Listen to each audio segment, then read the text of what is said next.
नमस्कार साथियों, आप सभी को स्वागत है हमारे यूट्यूब चैनल एग्ज़ाम रनवे पे। तो दोस्तों, आज हम लोग अगस्त माह 2026 का करंट अफेयर शुरुआत कर रहे हैं। देखिए, इस क्लास में हम पूरे महीने का महत्वपूर्ण राष्ट्रीय, अंतर्राष्ट्रीय या अर्थव्यवस्था, विज्ञान, प्रौद्योगिकी, पर्यावरण, खेल और आदि से संबंधित सभी प्रमुख योजनाओं को देखेंगे। हमारा फोकस केवल खबरें को याद कराना नहीं, बल्कि जो एग्ज़ाम में आने वाले हैं, खास करके प्रीलिम्स और मेंस, दोनों दृष्टिकोण से विश्लेषण करना होगा।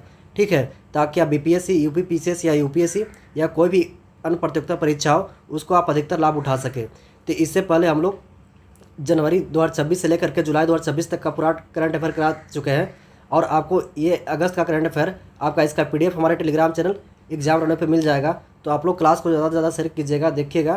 तो चलिए, बिना समय गवाए हम लोग इस क्लास को शुरुआत करते हैं। देखिए, कह रहा है अंतर्राष्ट्रीय घटनाक्रम। पहले हम लोग देखते हैं पीएम की फ्रांस व स्लोवाकिया यात्रा। हाल ही में हमारे देश के प्रधानमंत्री द्वारा फ्रांस और स्लोवाकिया की यात्रा जो 13 से 18 जून 2026 तक किया गया है, इसके बारे में देखते हैं। तो स्लोवाकिया की बात करें तो 1 जून 1993 को चेकोस्लोवाकिया से विभाजन हुआ था। तो इसको ध्यान रखिएगा, स्लोवाकिया का जो विभाजन हुआ था आपको 1993 में हुआ था चेकोस्लोवाकिया से। ठीक है, उसके पश्चात ये भारत के प्रधानमंत्री का पहला विदेशी दौरा स्लोवाकिया का है। इसको ध्यान रखना है। आपको इम्पोर्टेंट इसलिए होता है क्योंकि अभी तक स्लोवाकिया में भारत के प्रधानमंत्री कोई नहीं गए थे। तो पहले प्रधानमंत्री जाने वाले आपको नरेंद्र मोदी बन जाते हैं, इनको ध्यान रखना है। तो देखते हैं अब स्लोवाकिया क्या है। तो इसकी राजधानी क्या है? ब्रातिस्लावा है, इसको ध्यान रखना है। स्लोवाकिया जो है आपको एक लैंडलॉक कंट्री है। देखिए, जो मध्य यूरोप में पड़ता है।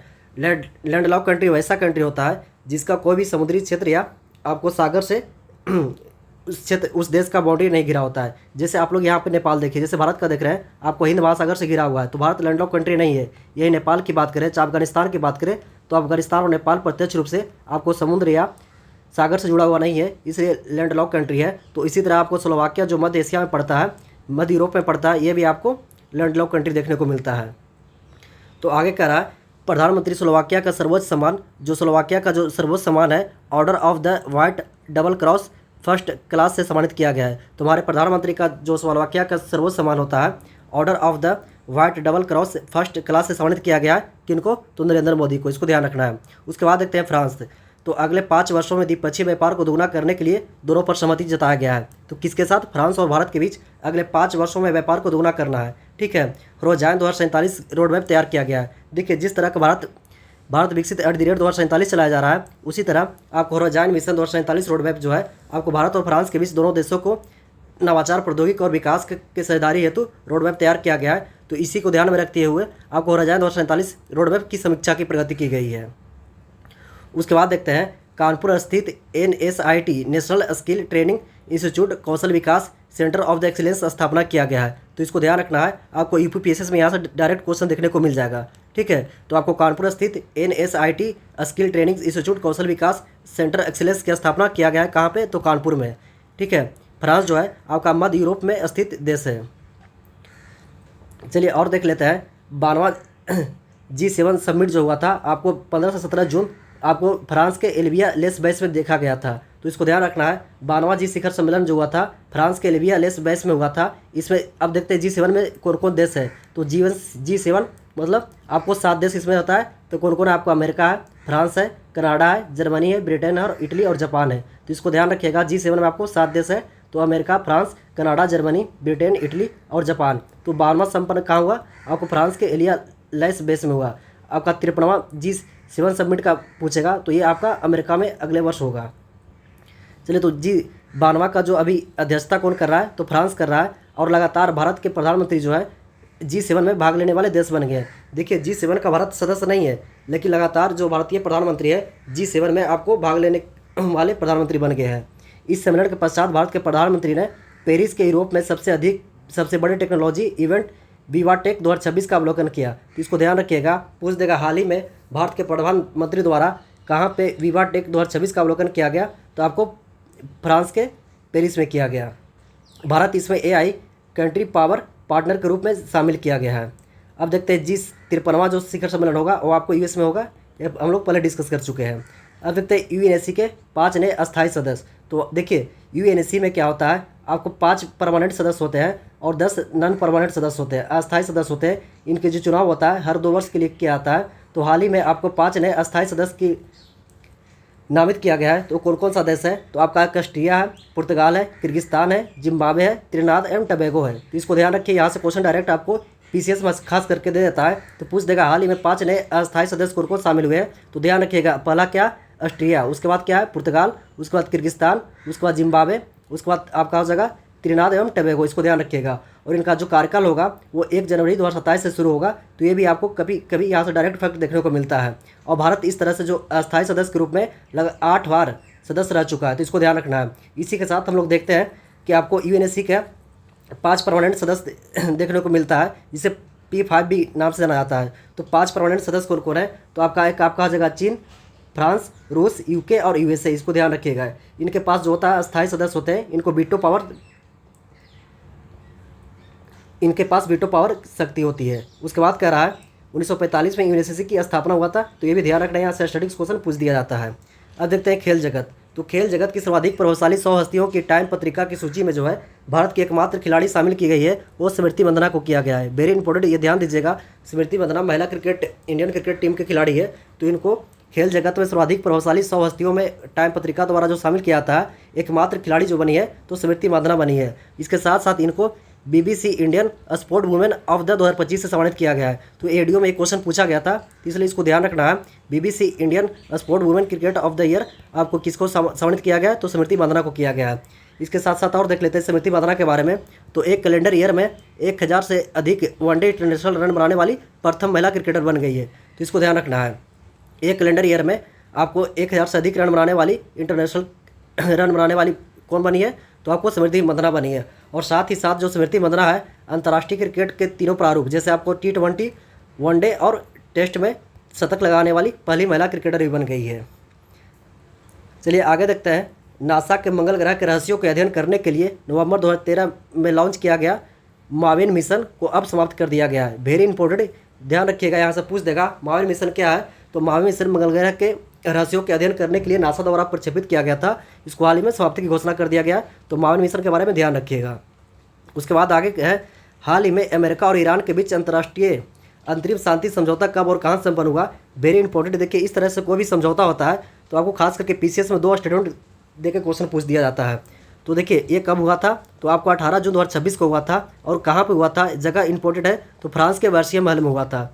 वेरी इंपॉर्टेंट, आपको फ्रांस का वर्षीय संधि याद होगा, जो प्रथम विश्व युद्ध हुआ था उसके बाद वर्षीय संधि यहीं पे फ्रांस का हुआ था, फ्रांस में हुआ था। तो इसलिए अभी हाल ही में आपको अमेरिका और ईरान के बीच अंतरिम शांति समझौता कहाँ हुआ है? तो फ्रांस के वर्षाया में हुआ। ये तारीख याद रखिएगा, 18 जून 2026 को हुआ है। उसके बाद कराए वेनेजुएला के कार्यवाहक राष्ट्रपति का भारत दौरा। देखिए अभी अमेरिका द्वारा कुछ दिन पहले आपको वेनेजुएला के जो राष्ट्रपति थे उनको उठा लिया गया था। उसके बाद वेनेजुएला में आपातकाल लागू कर दिया गया था। उसके बाद जो वेनेजुएला के कार्यवाहक राष्ट्रपति बने थे तो डेल्सी रॉड्रिगेज बने थे। वेरी इंपॉर्टेंट, इसको ध्यान रखिएगा। डेल्सी रॉड्रिगेज जो है, इनका भारत का दौरा होता है, ठीक है। और इसलिए वेनेजुएला इंपॉर्टेंट हो जाता है कि अभी जो भारत जो तेल आयात करता है उसमें आपको वेनेजुएला टॉप 3 कंट्री में देखने को मिलता है। चलिए आगे कह रहा है, म्यांमार के राष्ट्रपति भारत यात्रा। तो जो म्यांमार के राष्ट्रपति है उनका भारत यात्रा होता है। तो इनका नाम क्या है? तो यू मिन ऑन्ग हयांग है। वेरी इंपॉर्टेंट, ये अभी हाल ही में कोई एग्जाम में पूछा गया है, ठीक है। बीपीएससी का एग्जाम रिसेंटली हुआ है, उसको पूछा गया है। हालांकि देखिए मैं आप लोग को एक और बात बता रहा हूँ कि जो भी बीपीएससी हो, चाहे यूपीपीसीएस हो, चाहे जो भारतीय रेलवे हो, या जो प्रमुख एग्जाम होता है उसका जो रिसेंटली 1-2 साल में एग्जाम कराया गया, उसका सभी संकलन आपको देखने को मिलेगा। आपको सभी सब्जेक्ट का हम लोग अच्छे से डिस्कस करेंगे। और साथ ही साथ ज़्यादा हमारा फोकस होगा जो पिछले 1-1.5 साल का करंट अफेयर जो एग्जाम में पूछा गया उसको हम लोग करवा देंगे। तो यूपीपीसीएस में जितना क्वेश्चन पूछा गया हाल ही में रिसेंटली एग्जाम में उसको करवाएंगे। उसके साथ बीपीएससी जो पूछा गया एग्जाम में उसको हम लोग करेंगे। तो ये म्यांमार के राष्ट्रपति कौन है? तो यू मिन ऑन्ग हयांग है। इनको ध्यान रखिएगा। इनका जो है विदेशी यात्रा पहला था, ये भारत में ही किए थे। अब देखते हैं म्यांमार हमारे लिए और महत्वपूर्ण इसलिए हो जाता है कि म्यांमार जो है पूर्वोत्तर राज्यों से आपको सीमा साझा करना पड़ता है, ठीक है। तो जो ये म्यांमार के राष्ट्रपति थे, इनका प्रारंभ यात्रा कहाँ से हुआ था? तो बोध गया से हुआ था। वेरी इंपॉर्टेंट, बीपीएससी में आपको यहाँ से डायरेक्टली क्वेश्चन देखने को मिलेगा।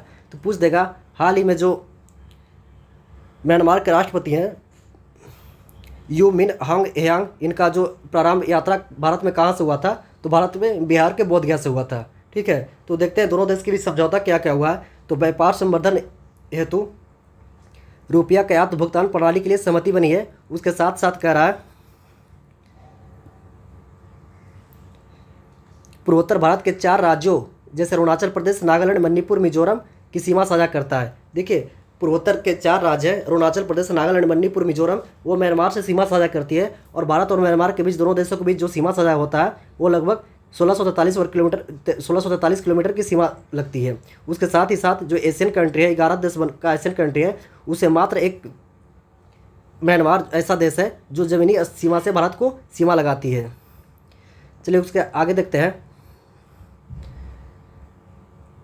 हाल ही में आयुष्मान भारत योजना में शामिल होने वाला नवीनतम 36वां राज्य कौन बना है? तो पश्चिम बंगाल बना है। देखिए अभी पिछले बार देखे होंगे, अभी कुछ सालों से आपको तृणमूल कांग्रेस की जो ममता बनर्जी है वो पश्चिम बंगाल के मुख्यमंत्री थी। तो भारत सरकार द्वारा शुरू किया गया आयुष्मान भारत योजना यहाँ पे शुभारंभ नहीं किया गया था, लेकिन जैसे ही वहाँ पे सत्ता परिवर्तन होगा, बीजेपी शासित राज्य में आपको बीजेपी का मुख्यमंत्री बना, तो आप लोग कमेंट कीजिएगा वहाँ पे पश्चिम बंगाल में मुख्यमंत्री कौन है और आपको राज्यपाल कौन है। तो उसके बाद आपको आयुष्मान भारत योजना पश्चिम बंगाल में भी लागू किया जाता है। तो पूर्ण रूप से आपको आयुष्मान भारत योजना सभी राज्यों में शुरू हो गया। तो यूपीपीसीएस का एक फेवरेट क्वेश्चन है, आप लोग पीवाईक्यू उठा के देखिएगा, हमेशा यूपीपीसीएस में 2 से 3 क्वेश्चन पूछता है आपको टाइमलाइन से, कौन सा योजना कब शुरू किया गया था। तो आयुष्मान भारत योजना कब शुभारंभ हुआ था? तो आपको सितंबर 2018 में शुरू हुआ था। वेरी इंपॉर्टेंट, इसको ध्यान रखिएगा। तो आयुष्मान भारत योजना का शुभारंभ कब हुआ था? तो सितंबर 2018 में हुआ था। चलिए अब देखते हैं इस योजना का क्या क्या प्रावधान है। तो इस योजना पात्र लाभार्थियों के पंजीकृत अस्पतालों में भर्ती होने की स्थिति में प्रति वर्ष लगभग 5 लाख रुपये की स्वास्थ्य बीमा प्रदान करता है। वेरी इंपॉर्टेंट, इसको ध्यान रखिएगा। आपको एडीओ में यहीं से स्टूडेंट उठा करके क्वेश्चन दे दिया गया था। अब करा दुनिया की सबसे लंबी 2 लेन सड़क सुरंग जोजिला सुरंग का निर्माण कार्य पूरा हो गया है। तो हाल ही में हम लोग देख रहे थे जोजिला सुरंग का निर्माण जो चल रहा था वो आपको पूरा हो गया है। तो ध्यान रखिएगा इसकी लंबाई कितना है? तो 13.153 किलोमीटर है। और इसकी हाइट कितना है? तो 11,578 फीट है। तो देखिए हाइट तो नहीं पूछता है, लेकिन खास करके यूपीपीसीएस देखिएगा, आप जो महत्वपूर्ण दर्रा है, चाहे महत्वपूर्ण जो सुरंग बनाया गया है उसकी हाइट पूछ लेता है। आप 2024 का क्वेश्चन देखिए, आपको यहाँ से पूछा गया है। तो इसका हाइट कितना होगा? तो 11,578 फीट पे उसकी ऊंचाई पर स्थित है। इसका शुभारंभ कब किया गया था? तो मई 2018 में भारतीय प्रधानमंत्री द्वारा किया गया था। और जो इस एजेंसी जो निर्माण करवाई है उस एजेंसी का क्या नाम है? तो mega engineering and infrastructure limited द्वारा किया गया, इसको ध्यान रखना है। और जो इसमें डिटेल थोड़ा सा और आगे जाएगा तो पूछ देगा ये कश्मीर घाटी के और लद्दाख से जोड़ती है। तो कश्मीर घाटी का कौन सा है? तो सोनमर्ग का, जो सोनमर्ग है और गुलमर्ग हम लोग देखे होंगे, पढ़े होंगे, आप लोग सुने होंगे। अभी कभी जाने का मौका मिले तो यहाँ पे ठंडी के मौसम में जाइए सोनमर्ग में। तो जम्मू कश्मीर का सोनमर्ग और लद्दाख का मिनी मार्ग को दोनों को आपस में जोड़ती है को जो जिला सुरंग, इसको ध्यान रखिएगा। चलिए आगे का रहा है। हाल ही में गोवा शिपयार्ड लिमिटेड द्वारा निर्मित त्वरित गश्ती पोत ICGS अक्षय को भारतीय तटरक्षक बल में शामिल कर लिया गया। तो पूछ देगा हाल ही में IGS अक्षय क्या है? तो ये गोवा शिपयार्ड लिमिटेड द्वारा निर्मित त्वरित गश्ती पोत है, इसको ध्यान रखिएगा। उसके बाद QS रैंकिंग 2027 देख लेते हैं। यहाँ से भी क्वेश्चन आपको हमेशा देखने को मिलता है। तो QS रैंकिंग जो जारी करता है लंदन स्थित QS एजेंसी द्वारा जारी किया जाता है। तो पहले तो पूछ देगा QS रैंकिंग कौन जारी करता है? तो लंदन स्थित QS एजेंसी द्वारा जारी किया जाता है। ये विश्व का 1504 नहीं है, तो 1504 विश्वविद्यालय को शामिल किया गया है, जिसमें भारत के 52 विश्वविद्यालय शामिल है। और अगर विश्वविद्यालयों की संख्या के आधार पर देखें तो भारत का जो स्थान आता है 5वां आता है। तो 1504 विश्वविद्यालय को शामिल किया गया है, जिसमें 52 विश्वविद्यालय भारत के हैं और विश्वविद्यालय के संख्या के आधार पर भारत का 5वां स्थान आता है। लेकिन वही पूछ देगा पहला स्थान कौन सा है, सबसे ज़्यादा विश्वविद्यालय कहाँ का है? तो US का 184 विश्वविद्यालय शामिल है, इसको ध्यान रखिएगा। और शीर्ष 200 विश्वविद्यालय में भारत के 3 संस्थान शामिल है, तो इसको ध्यान रखिएगा। यहाँ से क्वेश्चन पूछ देता है। तो भारत को जो शीर्ष 3 विश्वविद्यालय कौन कौन सा है? तो IIT दिल्ली आपको 118 रैंक हो जाएगा, IIT मुंबई आपको 134 रैंक हो जाएगा और IIT मद्रास आपको 170 रैंक हो जाएगा, इसको ध्यान रखिएगा। और वैश्विक स्तर की बात करें तो शीर्ष 3 विश्वविद्यालय कौन सा है? तो MIT US का, इसको ध्यान रखिएगा। और बाकी ये भी देख लीजिएगा, लेकिन इंपॉर्टेंट आपको पहला याद रखना है, वैश्विक स्तर पर शीर्ष जो यूनिवर्सिटी है MIT US का है। चलिए आगे देखते हैं। DRDO और भारतीय वायुसेना ने उड़ीसा के चांदीपुर में हवा से सतह पर मार करने वाली पहली स्वदेशी मिसाइल रुद्र M23 का सफल परीक्षण किया। वेरी इंपॉर्टेंट, इसको ध्यान रखिएगा। देखिए पहले तो पूछ लेगा रुद्रम M2 क्या है? तो क्या है? स्वदेशी रूप से मिसाइल सफल परीक्षण किया गया। तो किसके द्वारा किया गया? तो वेरी इंपॉर्टेंट, DRDO और भारतीय वायुसेना द्वारा किया गया। और कहाँ से किया गया? तो आपको उड़ीसा के चांदीपुर से किया गया। और यूपीपीसीएस का एक फेवरेट और स्टेटमेंट होता है, ये कहाँ से कहाँ तक किया गया है? तो ये क्या है? एयर टू सरफेस, इसको ध्यान रखिएगा। Air to surface Rudram M2 सफल परीक्षण किया गया है। ये किसके द्वारा? DRDO और भारतीय सेना द्वारा किया गया है। ये एंटी रेडिएशन तकनीक है। इसका रेंज क्या है? तो 300 किलोग्राम लगभग है, इसको ध्यान रखिएगा। और ये जो है US के 300 MK1 लड़ाकू विमान से दागा जाता है। ठीक है, और 200 केजी तक आपको वारहेड की क्षमता होती है। तो आप यूपीपीसीएस का 2024-25 का क्वेश्चन देखिएगा तो वारहेड से ही पूछ लिया आता है, ठीक है। तो इसका वारहेड क्षमता कितना है, तो 200 केजी तक वारहेड क्षमता है, इसको ध्यान रखिएगा। तो देखिए मैं कुछ भी ये आपको अगर इंपॉर्टेंट बोल रहा हूँ तो उसको ध्यान दीजिएगा, क्या है कि मैं पीवाईक्यू देख रहा हूँ, तो पीवाईक्यू आप लोग देखिएगा तो यहाँ वारहेड के बारे में पूछा गया है। पहले वारहेड से नहीं क्वेश्चन आता था, लेकिन यूपीपीसीएस का 2024 का क्वेश्चन उठाइए तो आपको वहाँ से वारहेड से 2 स्टेटमेंट में दिया जाता था, इसका वारहेड कितना है, इसको ध्यान रखिएगा। तो आपको रुद्रम M2 का वारहेड जो है 200 केजी तक क्षमता है। चलिए आगे करा INS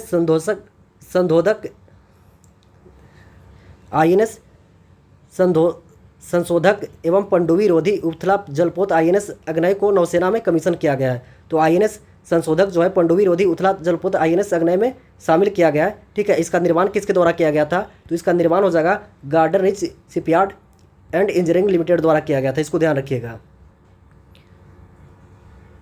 चलिए आगे करा हाल ही में स्वदेशी स्टार्टअप कंपनी होराविस्ट ने स्वदेशी सुसाइड ड्रोन दिव्यांग MK1 का जोधपुर में सफल परीक्षण किया। वेरी इंपॉर्टेंट, इसको ध्यान रखिएगा, पूछ देगा हाल ही में दिव्यांग MK1 शस्त्र क्या है, तो आपको सुसाइड ड्रोन है, ठीक है। ये किस कंपनी द्वारा किया गया, तो होरिस्ट द्वारा किया गया है, स्वदेशी रूप से सुसाइड ड्रोन कंपनी है। तो इसका क्या नाम है, दिव्यशास्त्र MK1, इसको ध्यान रखिएगा। ये आपको जोधपुर से सफल परीक्षण इसका किया गया है। उसके बाद देखते हैं प्रोजेक्ट कुशा। तो DRDO द्वारा विकसित किए जा रहे नए अत्याधुनिक विस्तारित रेंज वाई रक्षा प्रणाली है। देखिए अभी हम लोग देखे थे जब ऑपरेशन सिंदूर चल रहा था तो भारत और पाकिस्तान के बीच काफ़ी ज़्यादा विवाद बढ़ चुका था। तो आपको वहाँ पे जो दोनों देशों के बीच तनाव था तो आपको S-400 जो आपको रूस से लिया गया, ये क्या था, ये आपको इंटरसेप्टर मिसाइल पर था। तो इसी के तर्ज पर भारतीय प्रोजेक्ट आपको मिशन सुदर्शन के तहत प्रोजेक्ट कुशा का निर्माण किया गया है, ठीक है। तो इसको ध्यान रखिएगा।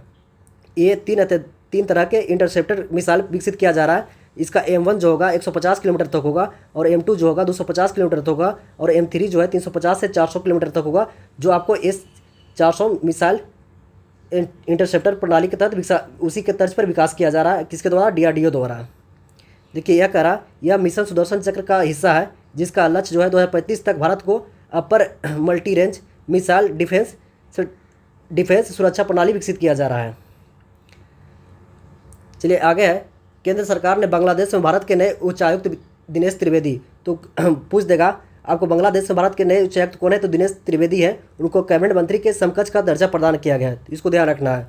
उसके साथ साथ आगे कह रहा है NCRB द्वारा विकसित अभिज्ञान ऐप, तो पूछ देगा अभिज्ञान ऐप किसके द्वारा विकसित किया गया है, तो NCRB द्वारा। इसका मंत्रालय तो कौन है, तो केंद्रीय गृह मंत्रालय द्वारा किया गया है। यह देश के अपराध नियंत्रण और जांच व्यवस्था को तकनीकी रूप से मजबूत करेगा। तो ध्यान रखिएगा अभिज्ञान ऐप जो है देश के अपराध नियंत्रण और जांच व्यवस्था को तकनीकी रूप से मजबूत करने के लिए आपको NCRB द्वारा विकसित किया गया है। अब देखते हैं सुभाष कश्यप के बारे में।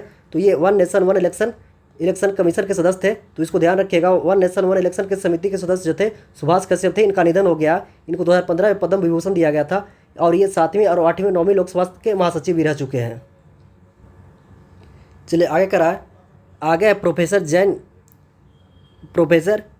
राजेंद्र जैन। तो प्रोफेसर जैनेंद्र जैन जो है भौतिक विज्ञान के क्षेत्र में बुल पुरस्कार पाने वाले भारतीय मूल के पहले भौतिक वैज्ञानिक है। तो यहाँ से 2 क्वेश्चन हमेशा आपको देखने को मिलेगा। एक तो पूछ देगा बुल पुरस्कार किससे संबंधित है, तो भौतिक विज्ञान से संबंधित है। तो इनको हाल ही में सम्मानित किया गया जैनेंद्र जैन को, वो पहले भारतीय मूल के भौतिक वैज्ञानिक रहे हैं। चलिए आगे देखते हैं, भारतीय एथलेटिक्स महासंघ पुरस्कार 2025, वेरी इंपॉर्टेंट। यहाँ से आपको खेल से 1-2 क्वेश्चन देखने को मिलता है, यहाँ से आप लोग इसको अच्छे से कर लीजिएगा। यहाँ से एक क्वेश्चन हमेशा आपको एग्जाम में देखने को मिलेगा।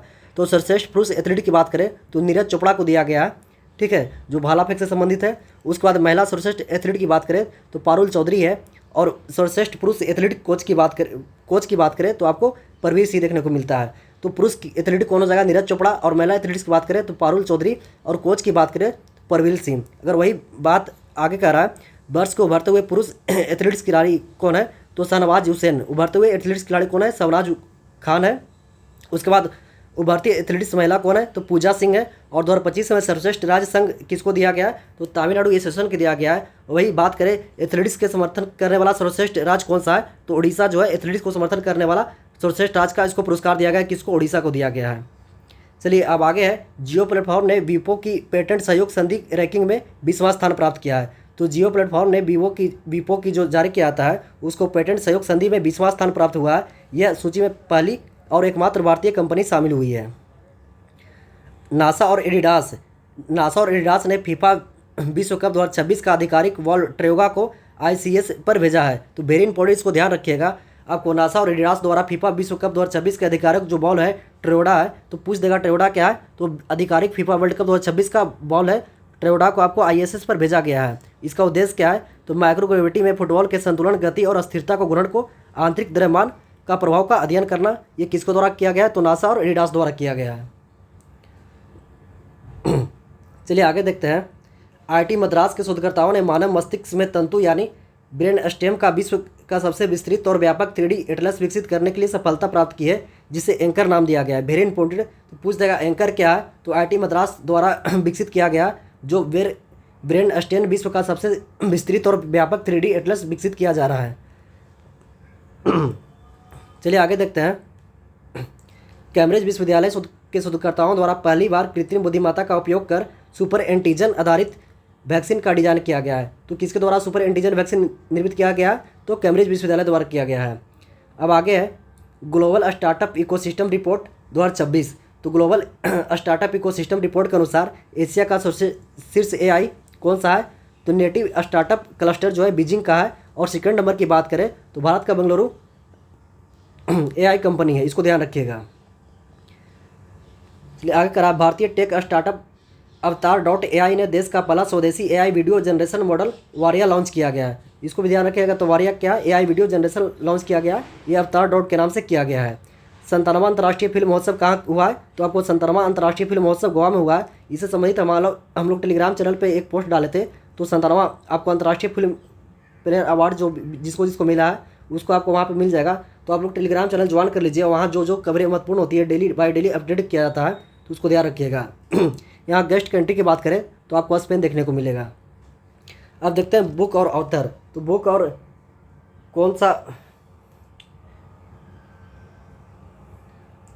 चलिए कह रहा है द लवफुल द अफफुल। तो द लवफुल और अफफुल किसका है, तो तुषार मेहता का, इसको ध्यान रखिएगा। वही बात करें जस्ट बीइंग ए मेमोइर। तो जस्ट बीइंग ए मेमोइर किसका, इसका लेखक कौन है, तो रुमिला थापुर है, इसको ध्यान रखिएगा। Just being a मेमोइर Rumila Thapar का इसका लेखक है। उसके बाद करें चाइनीस वार, तो इसका लेखक है विजय गोखले।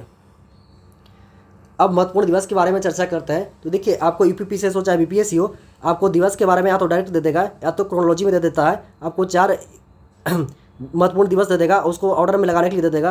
तो हम लोग जो जून का है उसको हम लोग देखते हैं कि जून में कौन कौन सा महत्वपूर्ण दिवस है। देखिए आपको प्रतियोगिता दर्पण का जो सीरीज है आपको 2 मंथ लेट चलता है। जैसे अगर अगस्त का या हम लोग करंट अफेयर देख रहे हैं तो इसमें जो खबर होती है जून का होगा। तो चलिए देखते हैं इसमें महत्वपूर्ण दिवस कौन कौन सा जून में रहा है। तो विश्व दूध दिवस आपको 1 जून को रहा है। विश्व पर्यावरण दिवस वेरी इंपॉर्टेंट 5 जून को। विश्व खाद्य सुरक्षा दिवस 7 जून। विश्व महासागर दिवस 8 जून। विश्व रक्तदाता दिवस 14 जून। विश्व शरणार्थी दिवस 20 जून। और अंतर्राष्ट्रीय योगा दिवस आपको 21 जून वेरी इंपॉर्टेंट। संविधान हत्या दिवस आपको 25 जून। और एमएसएमई दिवस 27 जून। अंतर्राष्ट्रीय सांख्यिकी दिवस 29 जून। और संथाल हुल दिवस आपको 30 जून। तो इसको ध्यान रखना है। संथाल हुल दिवस कब मनाता है, 30 जून को मनाया जाता है। और संविधान हत्या दिवस 25 जून को। चलिए अब आगे देखते हैं। उज्बेकिस्तान जो है न्यू डेवलपमेंट बैंक का 10वां सदस्य बन गया है। तो उज्बेकिस्तान जो है न्यू डेवलपमेंट बैंक का 10वां सदस्य बन गया है। यह मध्य एशिया का प्रथम देश है। उसके बाद आगे करा है भारतीय प्रशासनिक अधिकारी विवेक अग्रवाल को FATF का उपाध्यक्ष चुना गया है। वेरी इंपॉर्टेंट, पूछ देगा FATF का उपाध्यक्ष किसे चुना गया है, तो विवेक अग्रवाल को चुना गया है। चलिए आगे देखते हैं। विश्व आर्थिक मंच WEF एनर्जी ट्रांजिस्टर रिपोर्ट 2026 17वीं रैंक प्राप्त हुआ है। आगे का रहा है संयुक्त राष्ट्र सैन्य लैंगिक अधिवक्ता ऑफ द ईयर अवार्ड किसे दिया गया है, तो major Abhilash Barak. Very important, इसको ध्यान रखिएगा। संयुक्त राष्ट्र का सैन्य लैंगिक अधिवक्ता ऑफ द ईयर अवार्ड जो दिया गया है वो मेजर अभिलाष बराक को दिया गया। ये इंडिया के रहने वाले हैं। उसके बाद करा है सिपरी रिपोर्ट 2026 के अनुसार सैन्य खर्चों के मामले में भारत जो है 5वां स्थान पर पहुंच गया है। आगे है WMO द्वारा जारी एशिया में जलवायु की स्थिरता रिपोर्ट 2026 के अनुसार 1991 से 2025 के दौरान एशिया में तापमान वृद्धि दर लगभग जो 1960 और 90 के बीच तुलना में लगभग दोगुना हो गया है।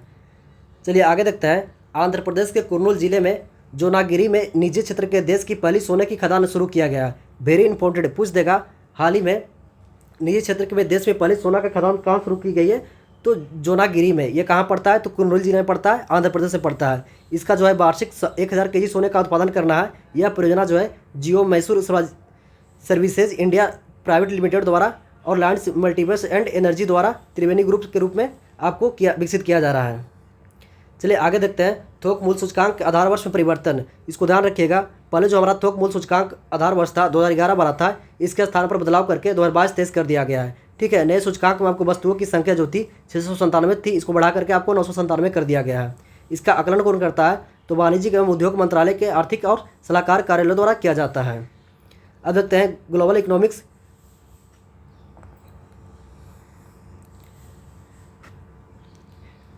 इकोनॉमिक्स प्रोस्पेक्टिक विश्व बैंक ये रिपोर्ट जारी करता है। तो देखते हैं वर्ल्ड बैंक द्वारा जारी किया जाता है। जो भारत का जो वैश्विक वृद्धि दर अनुमान लगाया गया है 2025-27 के लिए 6.6 है, इसको ध्यान रखिएगा। और 2025-26 की बात करें तो ये 7.7% रही है। चलिए आगे है 2025-26 में रक्षा उत्पादन एवं रक्षा निर्यात। तो 2025-26 में रक्षा निर्यात की बात करें तो भारत द्वारा कितना किया गया है? तो 38,424 करोड़ का किया गया है, इसको ध्यान रखिएगा। और वही बात करें उत्पादन की तो 1.78 करोड़ किया गया है, जो 15.6% वृद्धि देखा गया है। और सार्वजनिक क्षेत्र की बात करें तो इसका सार्वजनिक क्षेत्र की हिस्सेदारी रहा है 76%, वही निजी क्षेत्र की भागीदारी है तो इसके 24%। हालांकि भारत में अभी निजी क्षेत्र में रक्षा उत्पादन में धीरे धीरे बढ़ोतरी देखने को मिल रहा है, तो अभी ये निजी क्षेत्र का जो भागीदारी है 24% है। 2029 तक रक्षा निर्यात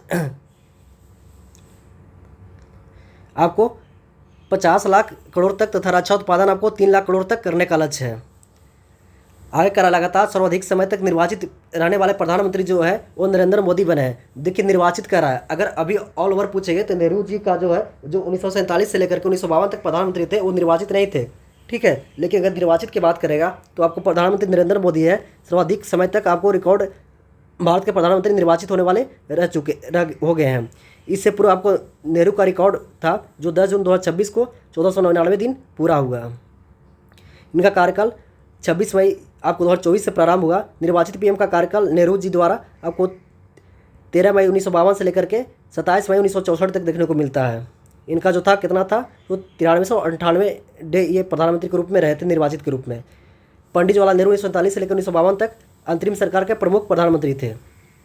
चलिए आगे कह रहा है कर्नाटक के नए 34वें मुख्यमंत्री डीके शिव कुमार बनाए गए हैं, इसको ध्यान रखिएगा। अभी डीके शिव कुमार को कर्नाटक के नए मुख्यमंत्री बन गए हैं। ठीक है, 2026 के राज्यपाल थावर सिंह गहलोत। तो पूछ देगा कर्नाटक के जो राज्यपाल कौन है तो थावर सिंह गहलोत है, इन्होंने शपथ दिलाई है। ठीक है, और उप मुख्यमंत्री की बात करें तो पी परमेश्वरम बने हैं।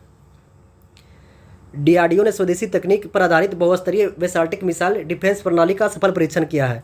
तो डीआरडीओ द्वारा स्वदेशी रूप से तकनीक आधारित बहुराष्ट्रीय वैसाल्टिक मिसाइल परीक्षण किया गया है, इसको ध्यान रखिएगा। अब भारत जो है 5,000 किलोमीटर से भी ज़्यादा दूरी तक आने वाली दुश्मन के अंतर महाद्वीपीय बेसाल्टिक मिसाइल जो है उसको इंटरसेप्ट करने वाला विश्व का 5वां देश बन गया है। तो उसको ध्यान दीजिएगा। पूछ देगा हाल ही में भारत द्वारा ICBM द्वारा इंटरसेप्टेड करने वाला विश्व का कौन सा देश बन गया है? तो 5वां देश बन गया है। इससे पहले आपको US, रसिया, चाइना और इजराइल था। चलिए आगे करा है देश का 100वां रामसर स्थल जो है जयप्रकाश नारायण पश्चिम बिहार जो बन गया है सूरत, इसको ध्यान रखिएगा। ये 100वां रामसर स्थल बना है। उसके बाद ये जो बलिया का जो था ये बलिया उत्तर प्रदेश में पड़ता है। और ओवल और बात करें तो आपको उत्तर प्रदेश का 13वां रामसर साइट है। और सर्वाधिक जो रामसर संख्या की बात करें तो तमिलनाडु का 20 है। उसके बाद यूपी का आपका 13 है और 6 आपको मिल जाएगा पंजाब का और 6 आपको मिलेगा बिहार का। तो पंजाब और बिहार जो 6-6 के साथ थर्ड स्थान पर है। हालांकि देखिए ये आपको हम लोग अगस्त का देख रहे हैं, हालांकि इसमें जून का कवर है। अगर बात करें अभी कुल 101 बन गया है, तो 101वां जो बना है अरुणाचल प्रदेश से बन गया है। तो अगर वर्तमान में देखिएगा तो 101 है, लेकिन हम लोग जून के हिसाब से देख रहे हैं तो हमारा रामसर स्थल बन गया जयप्रकाश नारायण पक्षी अभ्यारण्य। आगे करा मुख्यमंत्री मावा दिया सत्कार योजना, वेरी इंपॉर्टेंट। मुख्यमंत्री मावा दिया सत्कार योजना जो है पंजाब में महिला सशक्तिकरण को प्रारंभ हेतु किया गया है। ठीक है, इसका जो शुरुआत है 1 जुलाई से हो गया है। इससे पात्र महिलाएं जो है 1,000 प्रतिमाह रुपये दिया जाएगा।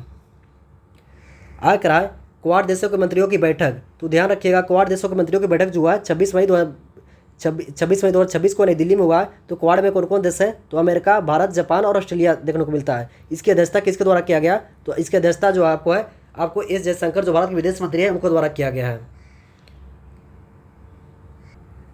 जब क्वाड का आपका विदेश मंत्रालय का बैठक चल रहा था, तो वहीं पे क्वाड देशों द्वारा quad critical minerals initiative framework launch किया गया। इसको ध्यान रखिएगा, quad critical minerals initiative framework Bharat और ऑस्ट्रेलिया, जापान द्वारा इसकी घोषणा की गई है। ठीक है। ये दुर्लभ खनिज पदार्थों की आपूर्ति में चीन के अधिकारी को निपटान करना है। देखिएगा, आपको जो भी अभी क्रिटिकल जो मिनरल्स है उसमें चीन का एक अधिकार प्राप्त है, तो चीन को काउंटर करने के लिए आपको क्वाड क्रिटिकल मिनरल्स इनिशिएटिव शुरू किया गया है। सभी प्रशांत द्वीपों समूह देशों में 2026 तक समुद्री केबल से जोड़ने का निर्णय लिया गया है। अब देखते हैं भारत और ओमान। भारत और ओमान के बीच हस्तांतरित व्यापार समझौता CAPF 1 जून 2026 को लागू हो गया है। तो इसको ध्यान रखिएगा, हस्ताक्षर कब हुआ था? तो 18 दिसंबर 2025 को हुआ था। तो भारत और ओमान देश के बीच हाल ही में आपको CAPF लागू हो गया है। अब देखते हैं अर्थव्यवस्था संबंधी NSO का आकलन। तो 2025-26 में GDP 7.7% रहने का अनुमान है। तो ध्यान रखिएगा, NSO द्वारा जो 2025-26 में GDP अनुमान कितना वृद्धि होने का अनुमान है? तो 7.7%। अब विभिन्न क्षेत्रों में देख लेते हैं GBM में कितना वृद्धि होने का अनुमान है। तो प्राथमिक क्षेत्र की बात करें तो 3.2% है, सेकेंडरी क्षेत्र की बात करें तो 8.8 है, और टर्शियरी क्षेत्र की बात करें तो 9.3 है। इसको ध्यान रखिएगा। अब करा PM किसान सम्मान निधि योजना की 23वीं किस्त। तो ध्यान रखिएगा, ये कहाँ से शुभारंभ किया गया? तो हुगली। देखिए, अभी पिछले कुछ महीने पहले आपको बंगाल में चुनाव चल रहा था, तो PM किसान सम्मान निधि का 23वीं जो किस्त है हुगली बंगाल से जारी किया गया था। इसकी शुरुआत कब हुआ था? तो 29 फरवरी 2019 को।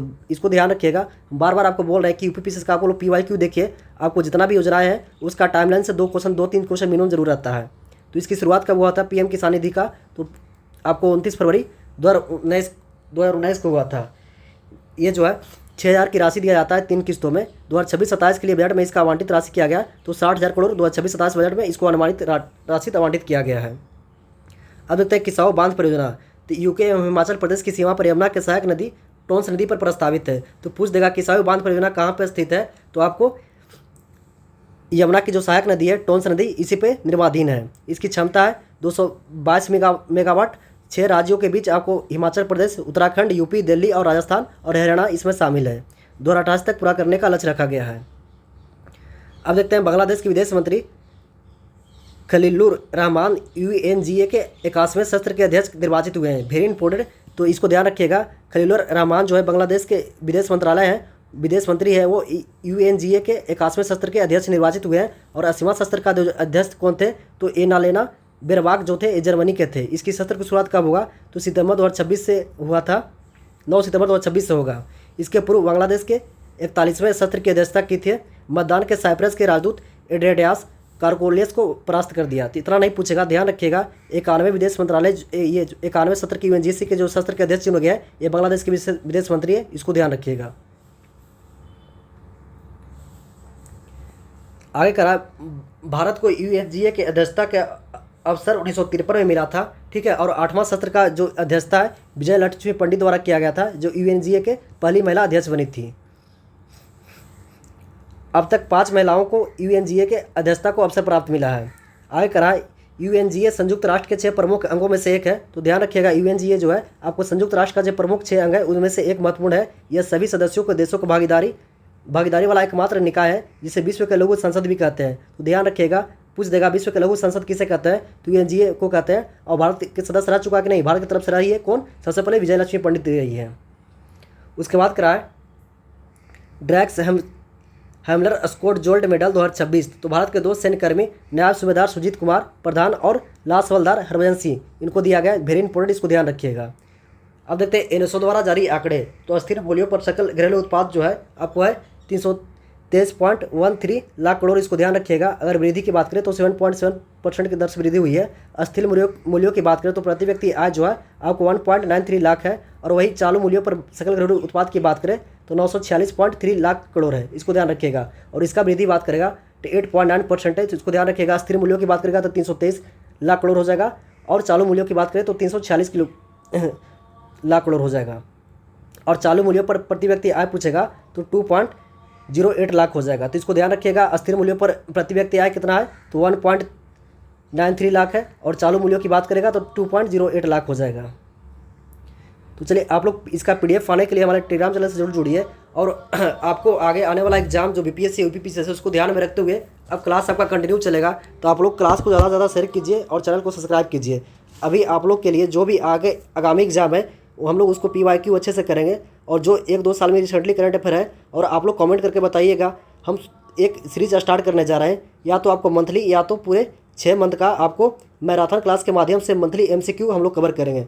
तो आप लोग को अगर चाहिए तो आप लोग कमेंट करके बताइएगा क्या वो सही रहेगा।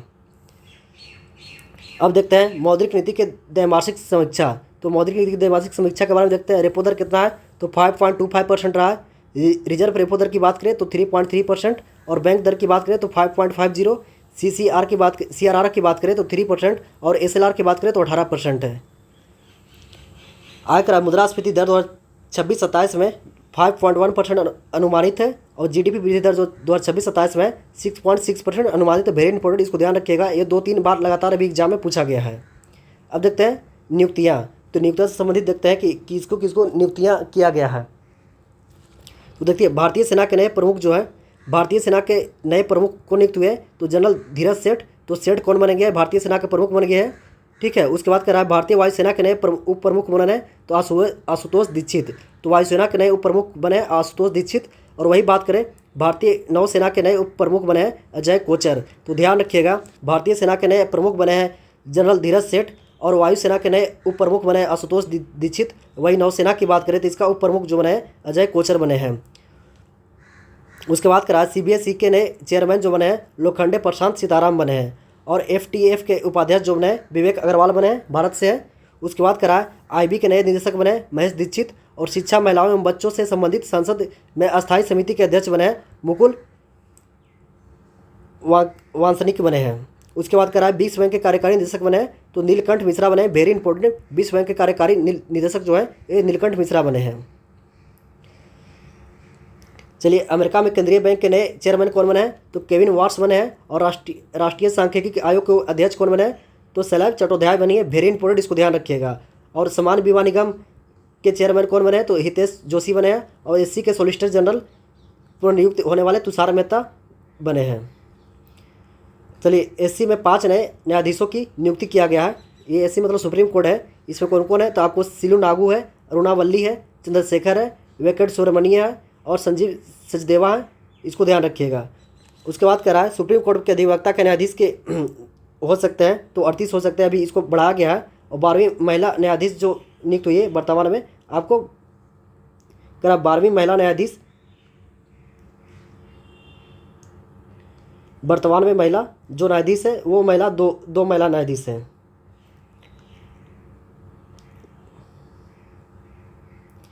चलिए अब देखते हैं ऑपरेशन उमिस्ताद। तो वेनेजुएला में आए भूकंप के पश्चात भारत का राहत अभियान चलाया गया है। वेरी इंपॉर्टेंट, पूछ देगा हाल ही में जो वेनेजुएला में भूकंप आया है, भारत द्वारा जो ऑपरेशन चलाया गया है इसका क्या नाम है, तो ऑपरेशन उमिस्ताद नाम है। यहाँ जो वेनेजुएला में था 7.2% और 7.5% की तीव्रता रिक्टर स्केल के भूकंप आया था। चलिए स्पेनिश में अमिस्ताद का अर्थ होता है मित्रता होता है। अब कह रहा है C-17 ग्लोबल मास्टर रणनीतिक परिवहन विमान भेजा गया। ठीक है, इसको ध्यान रखिएगा। 2 भीष्म क्यूब पोर्टेबल भी भेजा गया, इसको भी ध्यान रखना है। अब आ गया भारत इनोवेस्ट 2026। तो प्रधान फ्रांस के नीस में 14 से 16 जून 2026 को मध्य आयोजित भारत का अंतर्राष्ट्रीय टेक इवेंट हुआ है। इसको ध्यान रखिएगा। तो कहाँ हुआ, फ्रांस के नीस में हुआ अंतर्राष्ट्रीय भारत टेक इवेंट। कहाँ हुआ, तो फ्रांस के नीस में हुआ है। अब देखते हैं खेल कूद। तो भारत के आर प्रज्ञानंद नॉर्वे शतरंज जीतने वाले पहले भारतीय खिलाड़ी बन गए। वेरी इंपॉर्टेंट, इसको ध्यान रखिएगा। तो भारत के जो आर प्रज्ञानंद है नॉर्वे शतरंज जीतने वाले भारत के पहले खिलाड़ी बन गए हैं। ये महिला वर्ग में काजाकिस्तान की बिबिसारा आशोबोया बनी है, इसको भी ध्यान रखना है। तो पुरुष वर्ग में कौन बने हैं, तो प्रज्ञानंद बने हैं जो भारत के हैं, और महिला वर्ग में बिबिसारा और जो बोयसा जो है ये आपको कजाकिस्तान की है। अब देखते हैं प्रथम विश्व योग सन चैंपियनशिप 2026 अहमदाबाद में संपन्न हुआ। तो प्रथम विश्व योग सन चैंपियनशिप कहाँ हुआ, तो अहमदाबाद में हुआ। वर्ल्ड योगासन भारतीय ओलंपिक संघ के द्वारा किया गया है।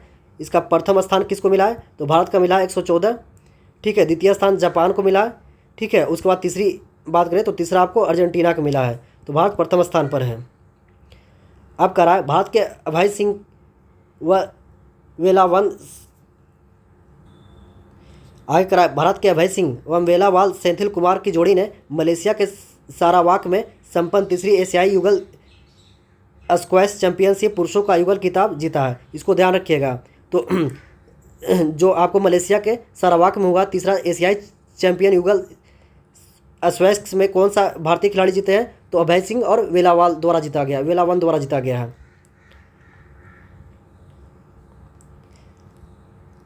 चलिए आगे करा है महिलाओं के एशिया सैफ फुटबॉल। तो महिलाओं का एशिया सैफ फुटबॉल कहाँ आयोजित किया गया? तो इसका आयोजन गोवा में हुआ है। विजेता कौन रहा है? भारत लगातार 6ठी बार विजेता बना है। और विजेता की बात करें, 6ठी बार नहीं, लगातार ये 6 बार भारत विजेता बना है। तो इसका आयोजन स्थल ध्यान रखिएगा कहाँ हुआ है? गोवा में हुआ। इसका विजेता कौन बना है? भारत। और विजेता की बात करें तो बांग्लादेश बना है। अब करा है फ्रांसीसी ओपन टेनिस 2026। तो फ्रांसीसी ओपन टेनिस 2026 का आयोजन हो चुका है। तो देखिए इसका विजेता कौन है? तो एलेक्जेंडर है, इसको ध्यान रखिएगा। एलेक्जेंडर जेरेव है, ये जर्मनी का है। उसके बाद उपविजेता की बात करें तो आपको कैबोली देखने को मिलते हैं, जो इटली का है। तो इसको ध्यान रखिएगा, विजेता का नाम जरूरी है। जेरेव है, वो कहाँ का रहने वाला है? जेरेव जर्मनी के रहने वाले हैं। तो इनका स्थान भी पूछ देगा और विजेता भी पूछ देगा। वही महिला की बात करें तो मीरा आद्रीवाला है, ये रूस की है, इसको ध्यान रखिएगा। तो महिला जर्मनी एकल विजेता कौन है? तो मीरा आद्रीवाला, जो रूस की है। अब देखते हैं US 18 हॉकी एशिया कप 2026। तो US 18 हॉकी एशिया कप 2026 के देख लेते हैं। तो अगर बात करें मेल की तो जापान मेजबान किया है और फीमेल भी जापान मेजबानी किया है। अगर विजेता की बात करें मेल में तो भारत रहा है और उपविजेता यहाँ पे जापान रहा है। अगर फीमेल की बात करें तो विजेता यहाँ चीन रहा है और उपविजेता जापान रहा है। तो ध्यान रखिएगा, अंडर 18 हॉकी एशिया कप 2026 जो है जापान में आयोजित किया गया है। अगर पुरुष विजेता की बात करें तो भारत हो जाएगा और उपविजेता की बात करें पुरुष वर्ग में तो जापान हो जाएगा। वही महिला वर्ग की बात करें तो जब आपका जापान में यहाँ भी आयोजित किया गया है। इसका विजेता की बात करें तो चीन हो जाएगा और उपविजेता की बात करें तो यहाँ जापान हो जाएगा। भारतीय महिला टीम ने आपको तीसरा स्थान पर रही है। महिलाओं के नेशन कप टूर्नामेंट का खिताब भारत ने मेजबान न्यूजीलैंड को हरा करके जीता है, इसको भी ध्यान रखिएगा। उसके बाद करा 19वां IPL 2026 हम लोग इसके बारे में देख चुके थे। ये विजेता रॉयल चैलेंजर्स बेंगलौर था और रनअप जो टीम थी गुजरात टाइटल था। ऑरेंज कैप आपको मिला था वैभव सूर्यवंशी के, पर्पल कप मिला था कागिसो रबाडा को, मोस्ट वैल्यूएबल खिलाड़ी मिला था वैभव सूर्यवंशी को, इमर्जिंग प्लेयर आपको मिला था वैभव सूर्यवंशी को। चलिए आगे करा जर्मनी में आयोजित कंप्यूटिंग सम्मेलन ICA में जारी टॉप 500 में चीन के, देखिए जो टॉप 500 में रैंकिंग में है वो जो चीन का सुपर कंप्यूटर है वो कौन सा है? तो लाइसाइन, इसको ध्यान रखिएगा। ये लाइसाइन जो है टॉप 500 में सुपर कंप्यूटर, इसको कहाँ का? ये जर्मनी का है। ये आपको कहाँ का है? चीन का है, इसको ध्यान रखिएगा। नंबर 1 सुपर कंप्यूटर बन गया है। तो आपको पूछ देगा हाल ही में नंबर 1 सुपर कंप्यूटर कौन सा बना है? तो लाइसाइन कहाँ का है? चीन का, ध्यान रखिएगा चीन का है। यहाँ अमेरिका और आपको इजराइल में नहीं फंसना है, आपको चीन यहाँ दिया हुआ है। उसके बाद करा है UNCTAD अनकरार द्वारा रिपोर्ट के अनुसार भारत वैश्विक जहाज रिसाइकलिंग में अग्रणी राष्ट्र बनकर उभरा है। तो इसको ध्यान रखिएगा, अनकरार रिपोर्ट के अनुसार जो भारत है वैश्विक जहाज की रिसाइकलिंग में नंबर 1 देश हो गया है।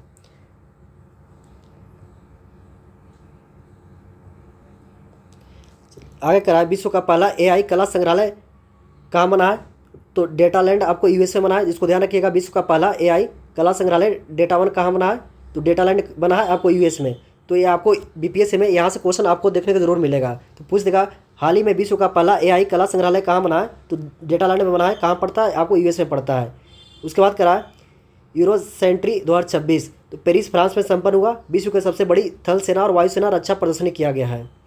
अब देखते हैं पर्यावरण और पारिस्थितिकी के बारे में। तो तमिलनाडु सरकार ने प्रधानमंत्री मत्स्य संपदा योजना के तहत रामानाथपुरम तट के पास भारत के पहले 3D प्रिंटेड कृत्रिम रीफ मॉड्यूल को तैनात करने की घोषणा की है। तो इसको ध्यान दीजिएगा, किसके द्वारा किया गया? तो आपको तमिलनाडु सरकार द्वारा किया गया है। कहाँ पे? आपको रामनाथपुरम के पास किया गया है।